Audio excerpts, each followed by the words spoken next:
Hi guys, so today I just wanted to jump on really quickly and talk about purple dead nettle tincture.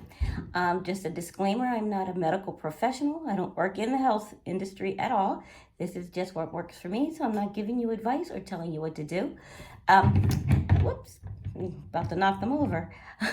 So anyway, for me, purple dead nettle tincture is great for anti-inflammation. So when I come from the gym and my muscles are sore, a few drops under my tongue works great.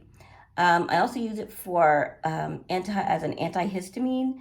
So for allergy season, especially now in the spring, again, I'll put a few drops under my tongue for that quick relief. It's also a great immune booster. So when I'm feeling a little under the weather, I might add a few drops of this to some of the herbal teas that I make, just to give it a bit of a punch.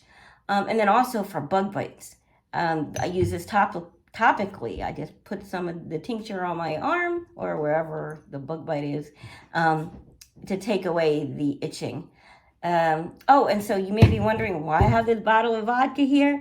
It's because vodka is great for extracting medicinal properties out of your herbs. So that's what I use when I'm tincturing the purple dead nettle.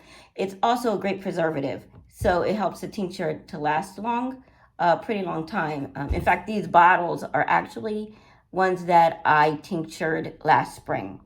So yeah, that's about it for today.